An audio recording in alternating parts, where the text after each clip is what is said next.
할렐루야. 네, 특별 새벽 기도의 넷째 날입니다. 우리 말씀을 사모하며 나온 우리 모든 성도님들에게 하나님의 놀라운 은혜가 풍성하게 임하기를 주님의 이름으로 축복합니다. 아멘. 복음을 살라라는 주제로 우리가 계속 함께 새벽에 모이고 있습니다. 첫째 날에는 하나님의 예정을 살펴보면서 하나님의 예정하심이 우리의 안전이 됨을 말씀을 드렸고요. 둘째는 그리스도의 성육신, 그리스도의 낮아지심을 우리가 살펴보면서 낮아짐이 능력이 됨을 말씀을 드렸습니다. 또 셋째 날에는 그리스도의 순종을 우리가 함께 살펴보면서 그 순종이 우리의 소망이 됩니다 라는 사실을 말씀을 드렸습니다. 자, 오늘은 그리스도의 십자가를 말씀드리려고 합니다. 그리스도의 십자가, 복음의 핵심은 예수 그리스도의 십자가입니다. 그러기에 복음을 산다라는 것의 핵심은요, 우리의 삶의 모든 문제의 핵심이 십자가가 되는 것을 의미한다라는 거예요. 그래서 오늘 말씀을 통하여서 그리스도의 십자가가 모든 문제의 핵심임을 우리가 알고 늘 십자가를 바라보는 십자가 영성이 회복되어지는 이 새벽 되기를 주님의 이름으로 축복합니다. 아멘.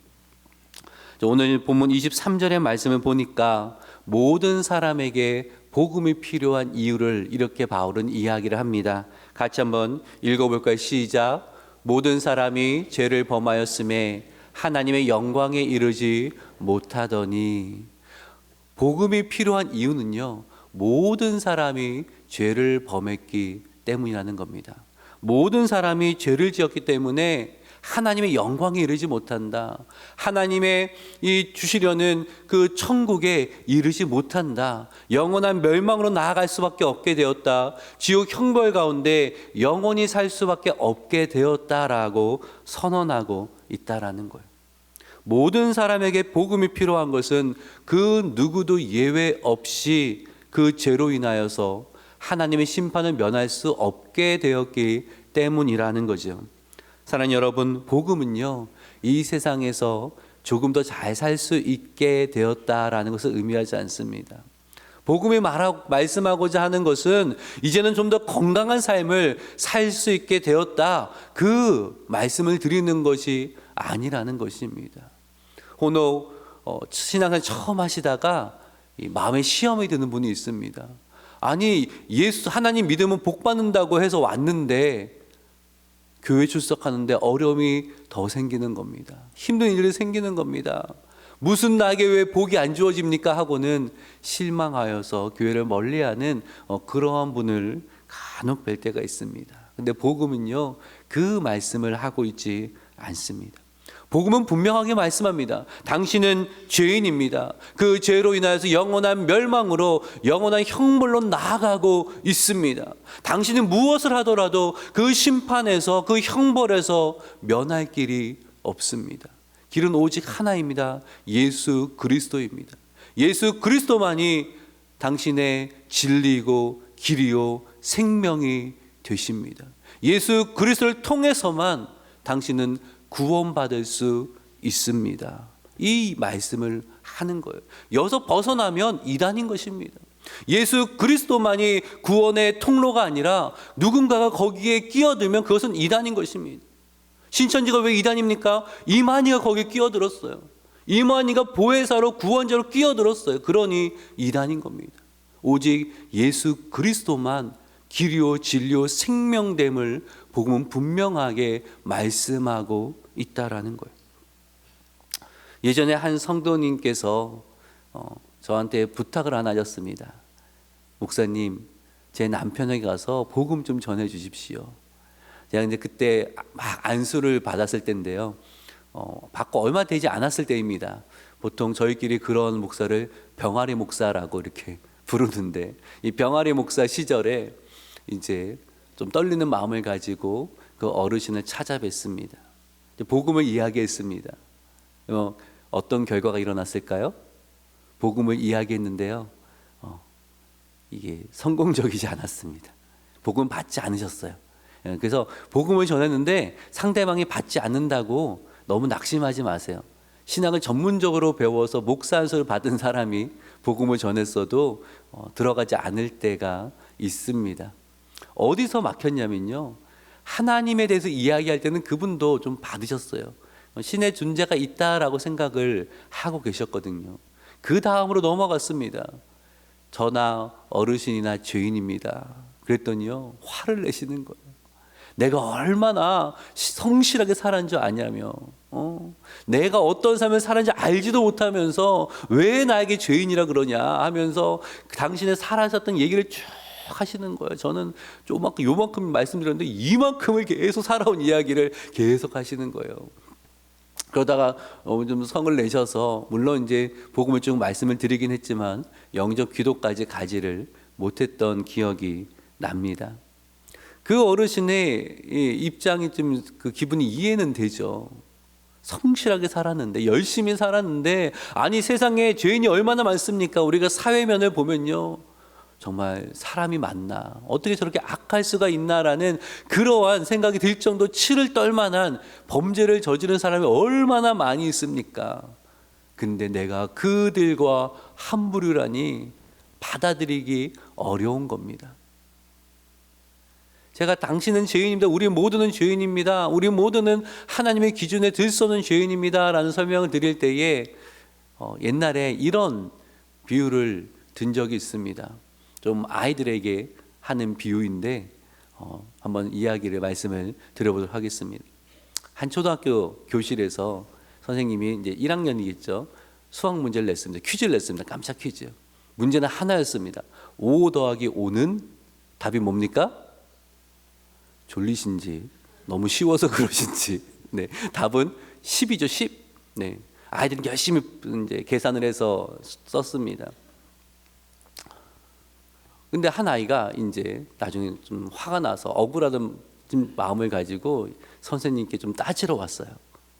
뭘 따지러 왔냐니 9를 썼다가 틀린 거예요. 왜 화가 났냐면 짝꿍은 2를 썼거든요. 9를 써도 빵점, 2를 써도 빵점이고 화가 난 거예요. 선생님, 나는 한 끗 차이로 틀렸는데, 아니 쟤는 2잖아요. 그럼 이해는 돼요. 저는 한 끗 차이인데 어떻게 같이 빵점입니까? 막 이렇게 따졌다고 생각을 해볼게요. 여러분이 그 선생님이라면 어떻게 하시겠습니까? 그치, 너는 한 끗 차이지. 그래, 한 끗 차이니까 내가 한 70점 줄게. 이건 그럴 수 있어요? 아니요. 10이 아니면 빵점이에요. 9를 썼던 1을 썼던 빵점이에요. 불합격이에요. 지금 하나님의 의에 관한 문제가, 기준에 관한 문제가 그런 거예요. 하나님의 기준에 들지 못하면 빵점이라는 거예요. 우리끼리는 아이고 한 저분은 70점, 저분은 한 50점 되지 않을까, 뭐 이런 생각이 들지만 하나님 보시기에는 그 의에 완전하지 않으면 다 빵점이고 불합격이라는 거죠. 그러기에 모든 사람에게 복음이 필요하다는 거예요. 평생을 선하게 살았던 사람도 복음이 필요하고요. 심지어 죄를 지고 감옥에 간 죄수라고 할지라도 그도 복음이 필요하다라는 거예요. 복음이 어떻게 죄인을 의롭다 하는가, 여기에 대해서 어제는 무슨 말씀을 드렸습니까? 그리스도의 의가 우리에게 선물로 주어졌다라는 말씀을 드렸어요. 그래서 하나님이 우리를 보실 때에 우리 안에 있는 주님의 완전한 의를 보시고 우리를 의롭다 하신다라고 말씀을 드렸어요. 거기에 하나 더 어제 말씀드리지 않은 중요한 것이 오늘 본문에 있습니다. 우리에게 그리스도의 완전한 의를 선물로 주실 때에 우리에게 가져가신 것이 있어요. 정확히 말하면 막교환이에요. 막교환. 제가 어제 정가라는 말씀을 드렸잖아요. 신앙 용어로. 정확히 말씀드리면 이중정가예요. 동시에 주고받는 게 이루어졌다라는 거예요. 마치 우리 해외여행 가시면 이 환전을 해야 돼요. 환전소에 가면은 한국 돈 화폐를 주고 외국 화폐로 교환하는 것처럼 예수 그리스도의 십자가가 교환소가 된 거예요. 그분의 의를 우리에게 주실 때 무엇을 가져가셨냐면 우리의 죄를 가져가셨어요. 말이 안 되는 건데 그렇잖아요. 우리의 죄를 짊어져 십자가를 지시고는 그분의 완전한 의를 우리에게 선물로 주셨다라는 거예요. 이것이 복음이 이야기하는 놀라운 신비이고 하나님의 사랑이라는 거예요. 그것을 바울은 오늘 본문에서 속량이라는 단어로 설명을 하거든요. 24절의 말씀을 같이 한번 읽어볼까요? 시작. 속량으로 말미암아 하나님의 은혜로 값없이 의롭다 하심을 얻은 자 되었느니라. 속량이라고 번역된 헬라어 단어를 보니까 이건 상업 용어예요. 의롭다 칭해 주는 것은 법정 용어거든요. 선언해 주시는 거예요. 그런데 속량이라는 단어는 상업적인 용어예요. 이것이 레위기 25장 47절을 보면은 이 단어가 히브리어로 나오고 있는데, 어떨 때 쓰냐면 노예를 값을 주고 사서 자유를 줄 때 쓰는 단어예요. 노예는 홀로 자유롭게 될 수가 없잖아요. 누군가 그 노예를 불쌍히 여겨서 그 몸값을 지불해 주고 사서 진짜 자유를 줄 때에 이 속량이라는 단어를 사용한다라는 거예요. 예수님께서 우리를 속량하셨다는 것은 값을 지불하고 우리를 사셨다라는 의미예요. 우리를 사셔서 우리에게 참 생명과 참 자유를 주셨다라는 그 이야기를 할 때에 속량하셨다라고 하는 겁니다. 예수님이 그때 무엇을 지불하셨습니까? 그분의 생명값을 지불하셨어요. 그분의 생명을 지불하셨어요. 그래서 제가 어릴 때 들은 말 중에 참 마음에 깊이 남는 것이, 그 전사님이 그랬던 거예요. 저희들한테. 얘들아, 너희는 예수님 어치야. 너는 예수님 어치야. 너희 시장 가서 뭐 마트 가면은 500원어치, 1000원어치, 만원어치 그러지. 너네 만원어치 되면은 사지도 못하지. 비싸지. 근데 너희는 예수님 어치야. 너희는 예수님이 너희를 위해 생명값을 주고 예수님 자신을 주고 너희를 사셨어. 너희는 그렇게 가치 있는 존재야. 그 말 들으니까 뭔가 마음이 뿌듯해지고, 야, 내가 그 정도구나. 내가 예수님 어치 정도 되는 그러한 존재구나. 맞죠? 맞는 말씀을 하신 거죠. 그렇잖아요. 예수님이 그분의 생명값을 지불하고 우리를 사셨으니 우리는 예수님 어찌의 가치가 있는 사람이라는 거예요. 얼마나 놀라운 신비이고 그리고 사랑입니까? 그런 의미 속에서 바울은 예수님을 어떻게 부르냐면요, 화목제물이라고 비유하고 있어. 화목제물. 25절 말씀을 같이 한번 읽어볼게요. 시작. 믿음으로 만면은 화목제물로 세우셨으니, 여기까지 볼게요. 화목제물로 세우셨으니. 화목이라는 것은 화목하게 하는 거죠. 사이가 틀어졌는데 화목하게 하는 제물로 예수 그리스도를 비유하고 있는 거예요. 화목제물이라는 이 단어는요, 다른 종교에도 나와요. 고대 종교를 다 보면 신과 화목하게 하는 제물이 나옵니다.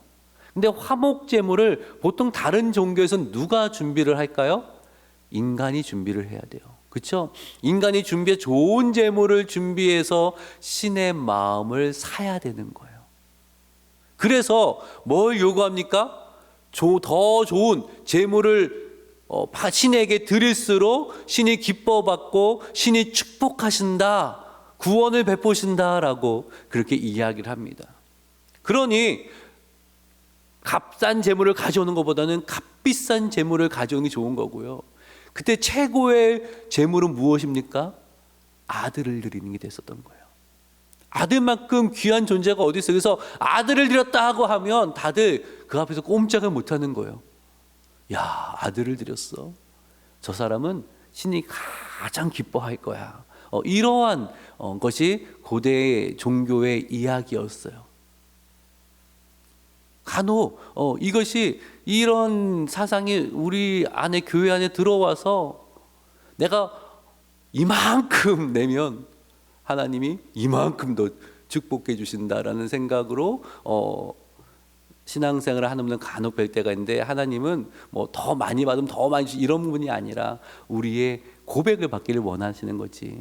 과거에 두 렙돈도 기뻐하신 하나님이시지, 이방 종교가 말하는 것처럼 최고의 값비싼 것을 드리면 기뻐 받으시고 그래서 더 많은 복을 주신다, 성경 그 말씀하고 있지 않습니다.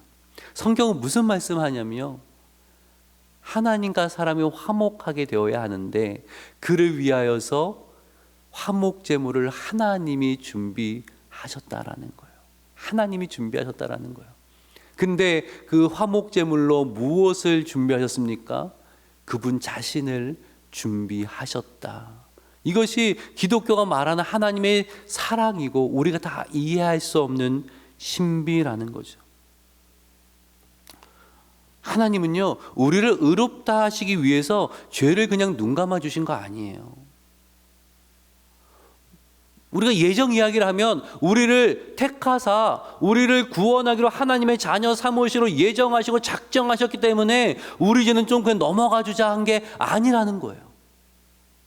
하나님께서 그 죄값을 대신 담당하셨다라는 것입니다.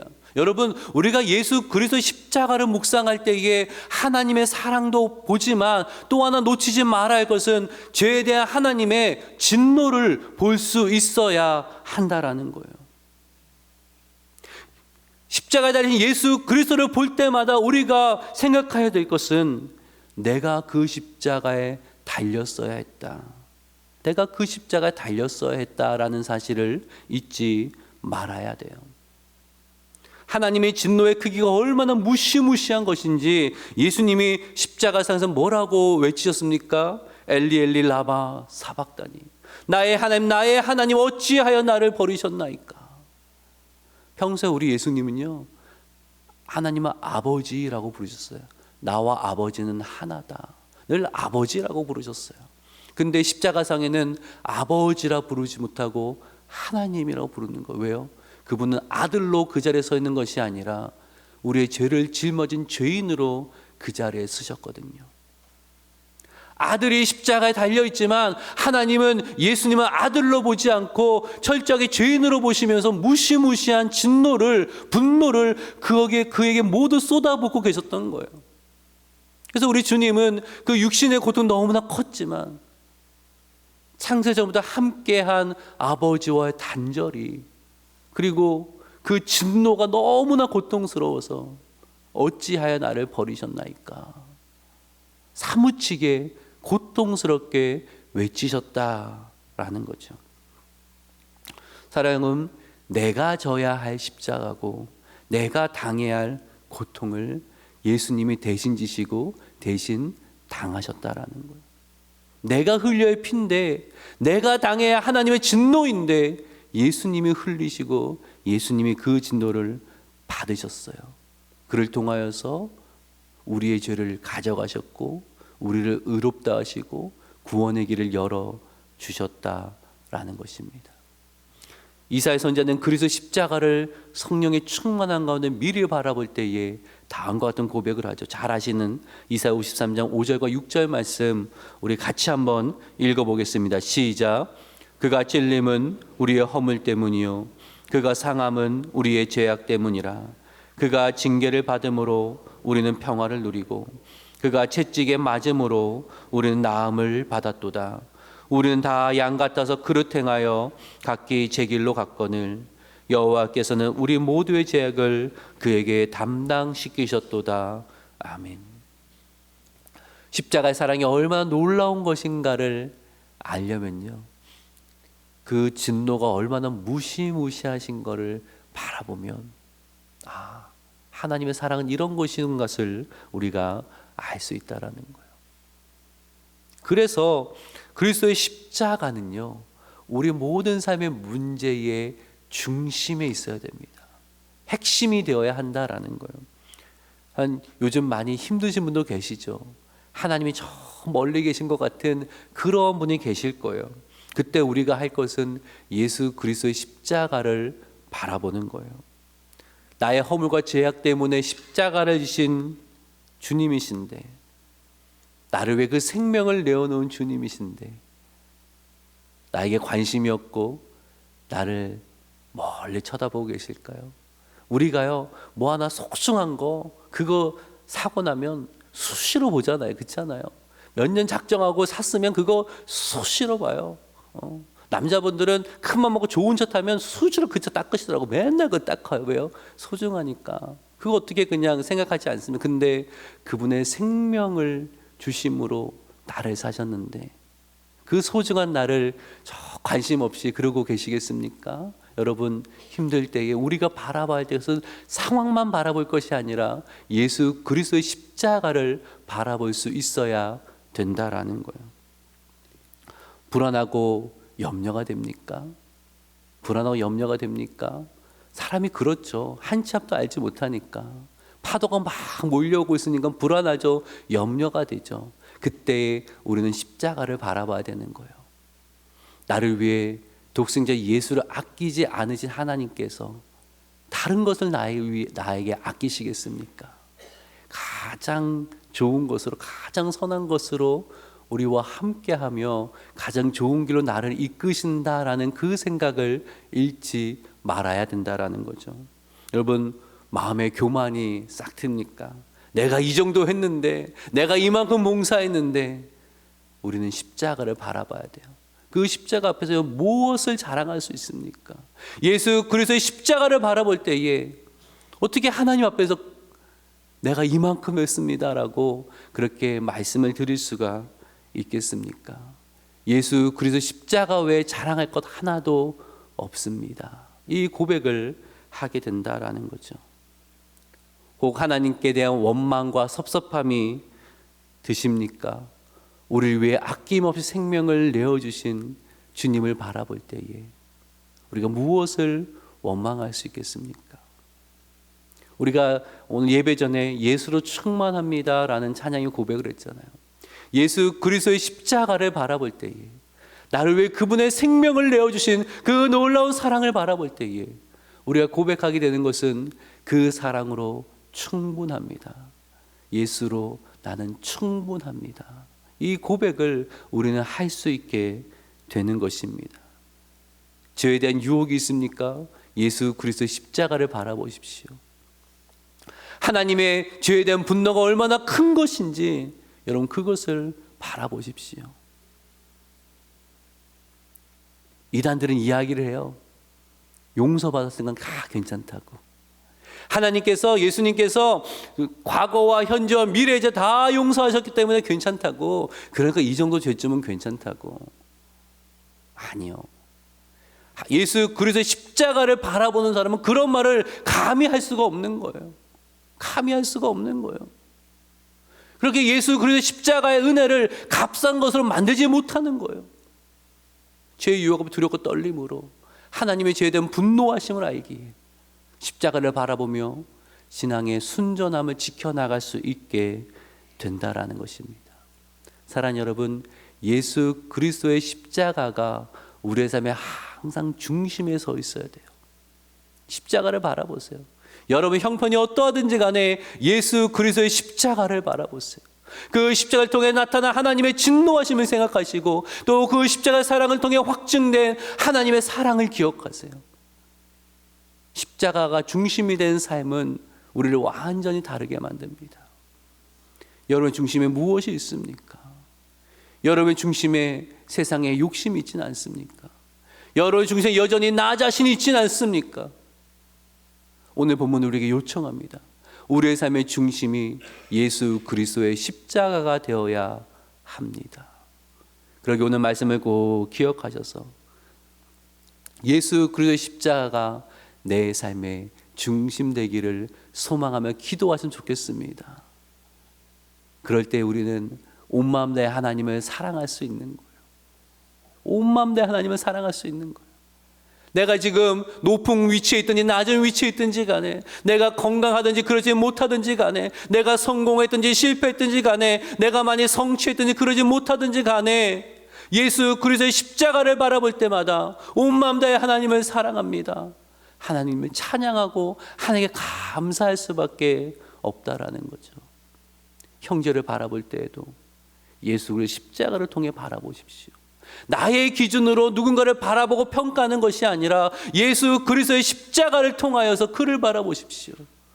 그가 얼마나 존귀한 하나님의 자녀인지 바라보십시오. 그때 우리는 사랑하게 되고 우리는 섬기게 되고 때로 품어주게 되고 용서하게 된다라는 거예요. 나의 기준이 아니라 늘 예수 그리스도의 십자가가 기준되어야 한다라는 것입니다.